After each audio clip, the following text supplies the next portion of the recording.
Hi guys, sorry to interrupt your viewing, but please subscribe to the channel and like this video. Thank you. There are moments in life when you know, deep down, that things won't go quietly. That thick, invisible tension in the air, the kind that presses against your skin like a storm before it breaks. I felt it the second I stepped into my parents' house that night. The walls were the same beige they'd been since I was a teenager. The smell of overcooked roast beef drifted from the kitchen, and the clock over the fireplace ticked like a metronome for how awkward family silence. Everything looked exactly the same, which somehow made it worse. Because I wasn't the same. I hadn't been for a long time.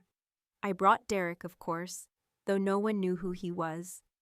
To them, he was just a friend. That's what I told my mom when she asked if I was bringing anyone to dinner. A friend, I said, and I could practically hear her disappointed sigh through the phone. My mother doesn't say things like, "Why aren't you married yet?" But she doesn't have to. It's in the tone, the pause before she hangs up, the way she always adds, "Well, Claire's bringing Brad," as if it's a prize I forgot to win. Claire was already there when we arrived, naturally. She always made a point to show up early, help Mom set the table, and then casually mention how busy her week had been, closing a real estate deal or buying a new leather sofa. She wore a bright red dress, expensive and tight, with heels that could kill small animals. Her smile was wide and perfectly rehearsed. Brad sat next to her, all teeth and aftershave, like a walking ad for an overpriced cologne. My father greeted us from his recliner with a nod, remote in hand, eyes still on the football game. He barely looked at Derek. No surprise there. We sat down to dinner just after 7. There was a fake cheer in the air, the kind that always smells like something's burning in the oven. Mom served the roast beef with her signature baked potatoes, which have always been dry, but no one dares say it. Claire complimented them anyway, loudly. Brad echoed her. Derek leaned over and whispered to me, "Is this normal?" I just smiled. He had no idea. We talked about the usual things: weather, traffic, real estate, the rising cost of literally everything. Claire launched into a story about her latest sale, some couple from Seattle buying a vacation home on the lake. She used phrases like record-breaking commission and market dominance. And even Brad seemed bored, but then, like a well-timed slap, she changed the subject. "So," she said, tilting her wine glass, "I have some news." Everyone froze for a second, and then my mother clapped her hands together like a child. Claire held out her left hand and flashed a diamond that looked like it had its own solar system. It sparkled like she'd been waiting for the exact lighting. "Brad finally did it," she said. "We're engaged." The table erupted. My mom gasped and nearly knocked over her glass. My dad gave Brad a thumbs up.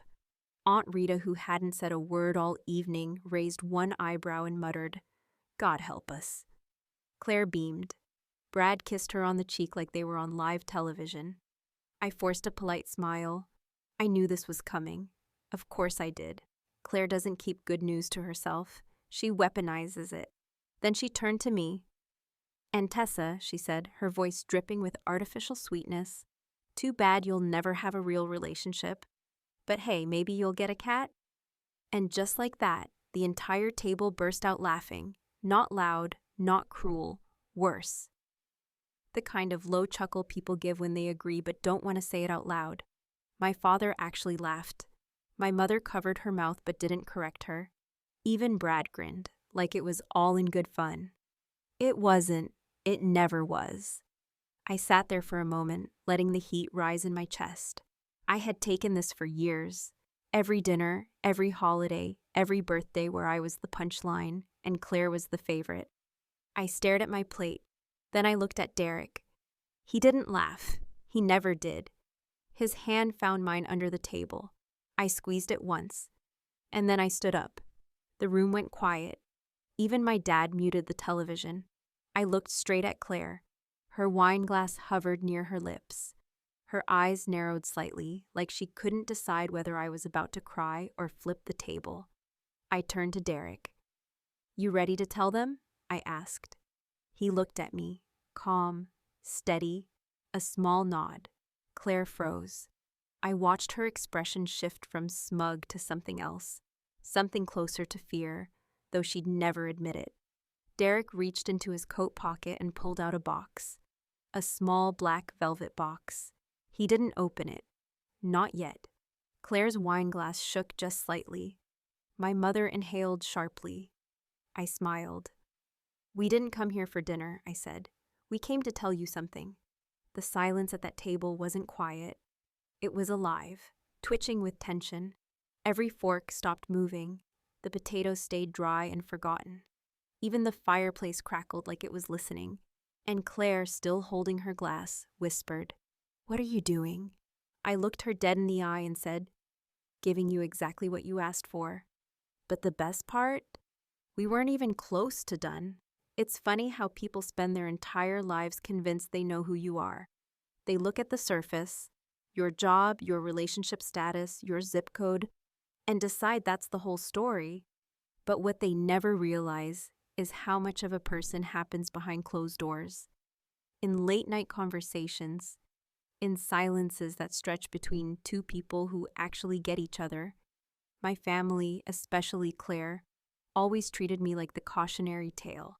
I was the woman who didn't settle down, the one who focused too much on work, the one who must be doing something wrong because no one ever saw me in a white dress. The truth is, I spent years trying to be the version of myself they would find acceptable. It nearly broke me. Then one night, I stopped trying. It was over a year ago. In the middle of one of those god-awful networking events my firm made us attend twice a quarter. You know the kind, cheap wine, name tags, the same corporate platitudes recycled like a bad casserole. I was half a glass in, pretending to listen to a conversation about investment portfolios, when I saw him across the room. Derek wasn't flashy, no watch that screamed for attention, no performative handshakes. He was just still. He stood out by not needing to be seen. I didn't know who he was at the time, but he looked like someone who didn't belong there either. He saw me looking, raised his glass with the faintest smirk, and that was it. No dramatic pickup line, no weird, "Where do I know you from?" We talked for 15 minutes about why hotel carpet always looks like it belongs in a casino, and how most corporate events feel like funerals for ambition. He made me laugh, an actual laugh, not the polite kind I usually offered in exchange for peace. When he asked if I wanted to leave and grab a real drink, I didn't hesitate. That alone should have scared me, but it didn't. We ended up at a dive bar across town, where the beer was warm, and the music too loud. And somehow that made everything easier. We didn't pretend to be anyone. I told him how exhausted I was from pretending I had it all figured out. He told me how exhausting it was to pretend he didn't care that he'd been written off by half his own family. That was the first night, and we both agreed there wouldn't be a second. Not because we didn't want one, but because we weren't sure we were ready. And then the next weekend, we ran into each other at a bookstore. Total accident. Or maybe not. From there, things didn't explode. They unfolded, slowly, like peeling away layers we'd built to survive around other people. I never once felt like I had to prove anything to him. He didn't treat me like I was broken or incomplete. We didn't post photos online, didn't introduce each other to everyone we knew. It wasn't about being secretive for the sake of drama. It was about preserving something real while we figured out what it actually meant. We were in no rush to perform for the world. I didn't tell my family because, to be brutally honest, they didn't deserve to know yet. My mother had a habit of smiling tightly whenever I mentioned someone new, asking questions that sounded supportive, but were just veiled jabs. "What does he do?" she'd ask, but the real question was always, "Is he good enough for me to brag about?" Claire didn't even ask. She just assumed I was still swiping on apps like I was chasing a train I missed in my 20s. My father? He didn't know how to talk about relationships unless they came with tax returns and property deeds. So no, I wasn't going to introduce them to Derek until I knew they wouldn't twist him into something they could mock or dismiss. But not everything stayed in my control. One night, maybe 3 months into seeing each other, I was at Derek's apartment. We were eating leftover Thai food, watching a terrible documentary about people who collect haunted dolls, don't ask. And my phone rang. It was Mom. I usually ignore her calls during date nights, but I picked up without thinking. She asked, in that sing-song voice she uses when pretending to care, whether I'd be attending the next family night and if I'd finally found a +1 worth bringing. I glanced at Derek mid-call, and I swear he already knew. He didn't flinch, didn't react, just gave me that calm half-smile. "I'm seeing someone," I said carefully. "Oh," she replied, just that. No excitement, no curiosity, just the sound of someone recalculating the script. "Is it serious?" I said nothing for a moment. Then Derek spoke softly, just to me. "Tell her I'm a plumber. That'll spice things up." I laughed, maybe too loud, and my mom asked what was funny. I told her we'd talk later. That night, I asked him something that had been burning in my brain since we started this. "What would you say if I told you I wasn't ready for them to know about us?" He didn't look hurt. He didn't even blink. He just nodded and said, "I'd say that sounds smart." And that was it. No drama, no pressure. He never once made me feel like his validation depended on being displayed like a trophy. Claire, on the other hand, had posted Brad's face on social media within 48 hours of their second date. They were matching outfits by week 3. It wasn't that I was ashamed. Far from it. I was proud of who Derek was. But there's a kind of peace you get from keeping something just yours, especially when you've grown up in a family that tears things apart the second they're exposed. They don't mean to, but they do. That peace was about to end. Because no matter how careful you are, no matter how tightly you guard your truth, there comes a moment where silence becomes cowardice. And that moment, mine, was coming fast. Faster than I expected, faster than I wanted. But I was done hiding, and I wasn't walking into that dinner to blend in. I was walking in to blow the whole thing wide open. There's a unique kind of silence that happens right after someone punches you in the gut with a sentence. Not physically, of course. Words can do the job just fine when they come wrapped in years of condescension and dressed up as a joke. When Claire looked me dead in the face, held up her glittering engagement ring like it was the Holy Grail, and said, "Too bad you'll never have a real relationship." She wasn't trying to be funny. She was trying to remind me where I stood in the family food chain, right at the bottom, just below the dog my parents let lick from the dinner plates when they thought no one was looking. And when everyone laughed, Mom chuckling behind her napkin, Dad smirking like it was a sitcom moment, even Brad grinning like it didn't involve him, it was like the air got sucked out of the room and replaced with something colder, stiffer, like the ghost of every other dinner where I swallowed my pride and smiled along just to keep the peace. But this time, something broke. Not loud or dramatic, just a quiet, clean snap inside me. The part that used to care about keeping things polite simply stopped existing. I looked across the table at Derek, who hadn't laughed, who hadn't even flinched. He just sat there, composed, watching the scene unfold like he already knew where it was going. He didn't look smug. He looked ready. I stood up, not with a bang, not slamming my chair back or raising my voice. I just stood, and in doing so, the energy in the room shifted. Claire's wine glass paused halfway to her lips, her eyes narrowing just slightly, trying to figure out whether I was going to storm out or cause a scene. She'd seen me back down before. She expected it again. Instead, I looked at Derek and asked with all the calm in the world, "You ready to tell them?" There was a beat of silence, and then Derek reached into his jacket pocket. Slow, intentional, like he was pulling a grenade pin in slow motion. From the pocket came a small black velvet box, the kind every woman recognizes, the kind that carries with it both promise and explosion. He didn't open it, not yet, just held it in his palm, resting on the tablecloth like a live wire. My mother let out a small gasp, hand fluttering to her chest. Dad leaned forward, finally interested. Claire's eyes were locked on the box, but her face hadn't yet caught up with her brain. Brad stiffened, his hand sliding back from Claire's thigh like he'd just touched a burner. Wait, Claire said, her voice trembling with either disbelief or fury. Maybe both. You're getting engaged? I looked at her. I really looked. Not the Claire she projected to the world, the Instagrammable perfection, the filtered selfies, the endless stories about yoga retreats and wine tastings. No, I saw the Claire who used to rip pages out of my journals as a kid and read them out loud to her friends. The Claire who whispered spinster under her breath at every family gathering once I hit 35. The Claire who smiled like a shark every time someone else's happiness gave her the illusion of control. Yes, I said, one word, sharp as glass. Derek placed the box in front of me, and this time he opened it. The ring wasn't massive, not in the cartoonish way Claire's was, but it was real. It was old vintage, with a story behind it. The center stone was sapphire, deep and dark, flanked by tiny diamonds set in rose gold. It didn't scream money, it whispered intention, and it glowed under the soft yellow light of the dining room, like it had been waiting for that exact moment.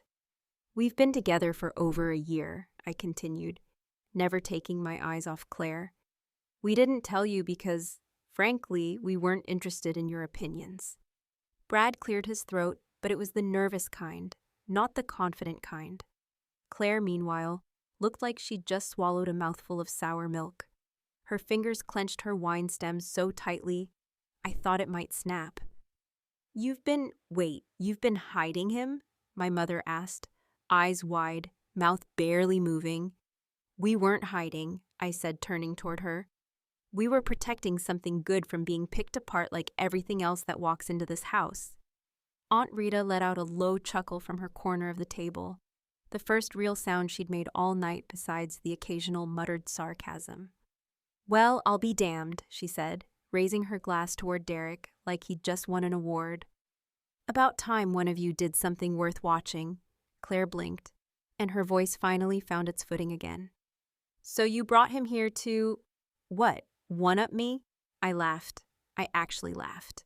It wasn't bitter, it was clean, simple, full of years of swallowed pride finally exhaling. Claire, I said, you one-upped yourself the minute you turned your own engagement into a competition. She tried to speak, but Brad reached for her arm. Lightly, gently, like he was trying to reel her back from the edge, she yanked it away. I just don't understand, she said, her tone cracking. You? Engaged? To someone like him? Someone like what? Derek asked, his voice quiet but razor sharp. The room went still again. Even the fireplace seemed to dim. She didn't answer. She didn't have to. Her face said it all. Derek didn't look like a corporate ladder climber. He didn't come from one of those perfect little families with matching holiday sweaters and country club memberships. He didn't check any of the boxes Claire had decided were mandatory. And most importantly, he wasn't Brad. Look, Derek said, standing now, his voice clear but calm. I know I'm not what you expected. I'm not rich. I don't drive a new car. I don't play golf or care about country clubs. But I love your sister, and I'm not here to impress you. My mother looked like she wanted to say something but didn't know how to form the words. My father muttered, well, that's something, and looked back at his plate. Claire, still reeling, shook her head like she was trying to wake herself from a bad dream. This is ridiculous, she said. You're just doing this to ruin my moment. I walked over to Derek, took the ring from the box, and slid it onto my finger. No, I said, locking eyes with her. I'm doing this because I'm done letting you decide which moments I'm allowed to have. And just like that, Claire's glass slipped in her hand and shattered on the floor. The sound was sharp, loud, final. No one moved to clean it up. And we hadn't even gotten to the good part yet. The shattered wine glass on the floor wasn't just broken glass. It was a warning shot, the kind that announces, without a single word, that the evening is no longer going to stay on script. Claire's fingers hovered in the air as if trying to decide whether she should crouch down and start picking up the pieces or pretend it never happened. My mother blinked hard, already calculating how she could twist the moment into something more palatable for the next neighborhood brunch story. And Brad, oh Brad, looked like he'd just spotted a ghost rising from his plate of overcooked beef and bland potatoes. Derek, meanwhile, didn't move. He stood next to me like he had all night, calm and steady, which somehow made the whole room feel even more unbalanced. The more he stayed composed, the more they unraveled. Claire finally exhaled, long and shaky, and then shot a look at Brad, sharp as a thrown fork. "Did you know about this?" she asked, her voice pitching up, strained like a violin string about to snap. Brad didn't answer right away. That silence told me everything I needed to know. Claire didn't ask because she was curious. She asked because some part of her already knew something was off. And now the puzzle was assembling itself faster than she could lie about it. Derek turned to face her, not smug, not confrontational, just honest, like someone who'd spent too long hiding in plain sight and had finally decided it was time. It's time to step into the light. "Claire," he said, his voice low and measured, "you've met me before. At least you heard of me. You just didn't bother to remember." She squinted, her head tilting slightly, as if trying to see him from a new angle would make everything click into place. "What the hell are you talking about?" Brad cleared his throat again, and this time when he spoke, it was like watching a man walk to his own firing squad. "Claire," he said slowly, "this is my brother." The words dropped into the silence like lead weights. My mother gasped again. She really had a flair for dramatics when she wasn't in control of the narrative. And even my father, whose usual stance on anything emotional was to pretend it didn't exist, leaned forward and frowned. "Brother?" he echoed. "I thought Derek was—" He trailed off, but I could finish that sentence in my sleep. They all thought Derek was the one who'd gone off track, the black sheep, the disappointment who turned his back on the family business and never looked back. The one who wasn't invited to Thanksgiving after he said he'd rather build furniture than spreadsheets. The one who walked away from the life they'd carved out like a statue and had the audacity to want something real instead. Claire's face contorted into something between confusion and fury. "You never told me you had a brother," she said to Brad, her voice sharp now, the performance cracking. "You told me your family was just your parents and your cousin from Boston." Brad's face was pale, eyes darting toward Derek like he was trying to telepathically push the responsibility back onto him. But Derek didn't flinch. "He didn't tell you about me because he didn't want to explain what happened," he said. "And that's fine. I didn't expect him to. But you've spent the last 2 years bragging about a man who can't even acknowledge his own blood." My mother tried to interrupt, likely to remind everyone that it was a complicated situation and that Derek had made his choices. But I wasn't in the mood to let her redirect the narrative, not this time. I turned to Claire and said, "While you were posting matching outfits and counting carrots, I was building something with someone who didn't need to be seen to be worthy. And you can roll your eyes all you want, but the truth is, you didn't even know the man you're marrying." Claire opened her mouth, probably to deny it or pivot or cry or rage. But Derek cut her off, not with volume, but with something far more dangerous: truth. "Brad and I haven't spoken in 5 years, he said. "He cut me off after I refused to join Dad's firm. Our parents made it clear. One son was the heir, the other was the embarrassment. Guess which one I was?" Brad winced. Claire turned to him so fast her hair whipped over her shoulder. "Is that true?" she demanded. He nodded slowly. "I didn't lie. I just didn't want to complicate things." "You didn't want to complicate your social media image," I snapped, not bothering to hide the venom in my voice. "God forbid your created little world get a smudge on it." Aunt Rita, who had been sipping her wine like it was popcorn during a movie, finally spoke up again.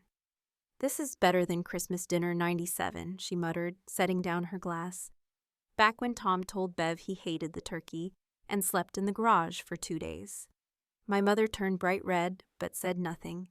Claire, clearly trying to salvage her dignity, took a deep breath and stood as well, squaring her shoulders like a pageant contestant ready to fake grace. "This still doesn't explain why you felt the need to upstage me tonight," she said, arms crossed, voice trembling but defiant. You waited until I announced my engagement to throw your little show? I laughed again, though this time there was no humor in it. Claire, you made tonight about you the second you walked in wearing a dress that cost more than my rent, and started waving your ring like a trophy.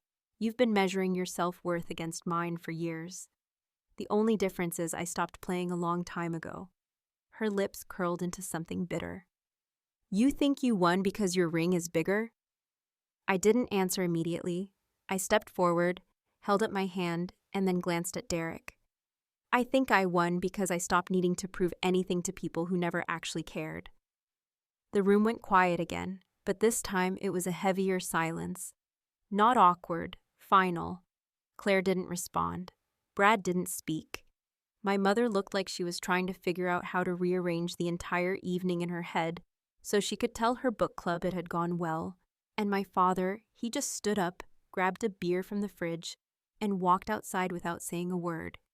I didn't move.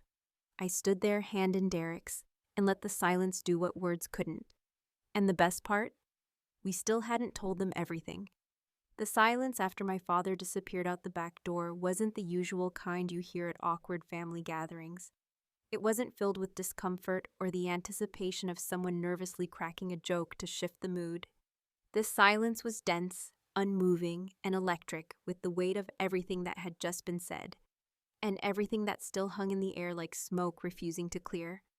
My mother sat stiffly at the head of the table, hands neatly folded in her lap, staring at a congealed slice of roast beef like it had just insulted her.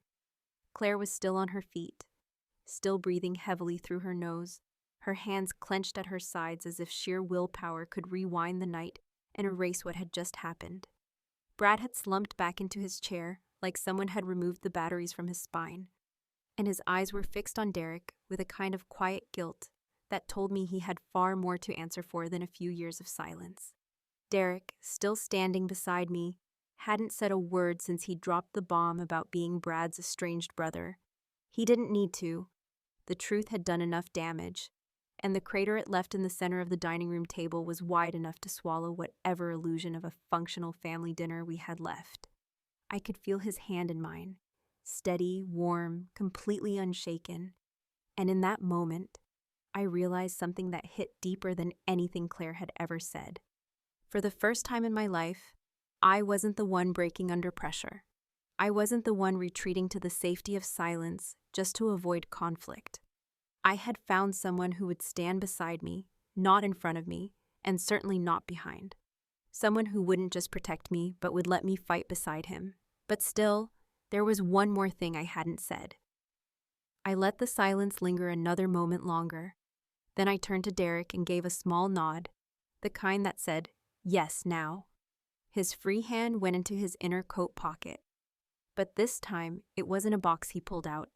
It was a folded piece of thick paper, the edges worn slightly, as if it had been carried for a long time, waiting for the right moment.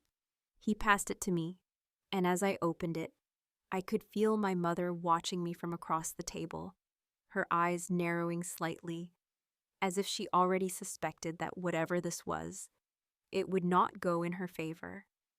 I smoothed out the paper and laid it gently in the center of the table. It was an old photograph, one I had kept tucked away for nearly 25 years. In the photo, Claire and I were both about 11 and 16, sitting side by side on the backyard swing set, frozen mid-laugh, before either of us knew how to fake a smile. It had been taken during one of the last summers where we were still close, before the hierarchy of our household was fully cemented, before Claire learned that being prettier and louder meant she'd always get first pick. But the photo wasn't the bomb. It was what was written on the back in our mother's unmistakable cursive handwriting.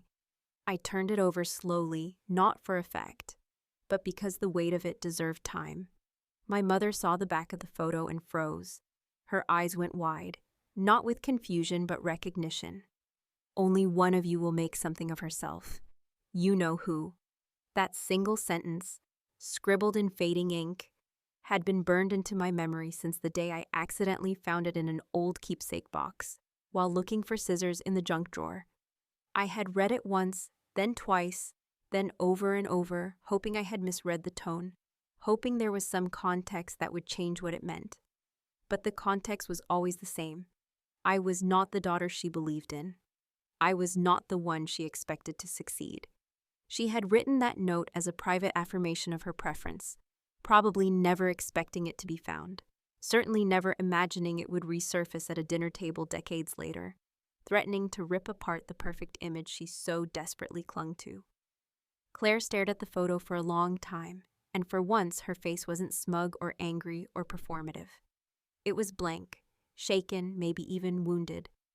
Because in that moment she realized what I had carried in silence for years. While she basked in their approval, constantly trying to live up to a version of herself that had been preordained by a mother's pen.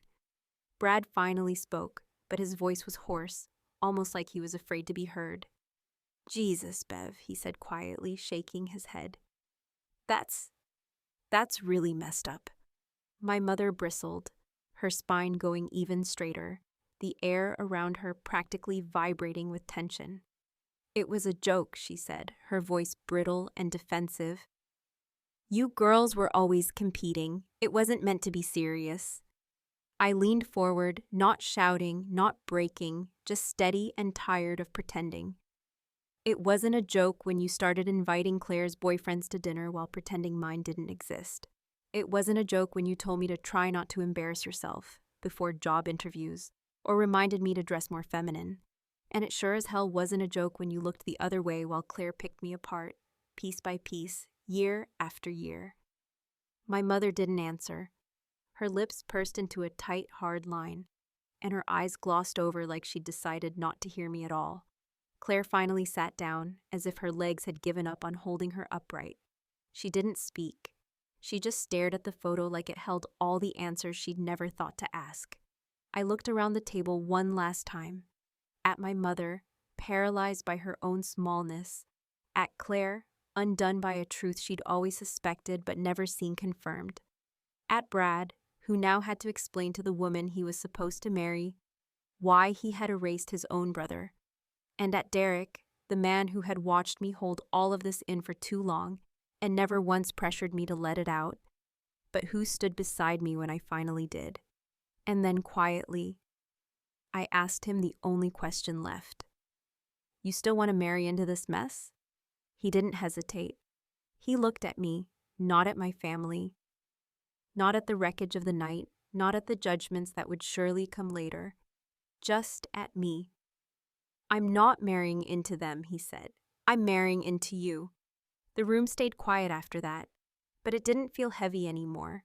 It felt finished, not resolved, because some things don't get resolved, but complete in a way that said we could walk away now and not look back. We left without dessert, without hugs, without promises to call. Claire didn't say goodbye. My mother didn't even rise from her chair.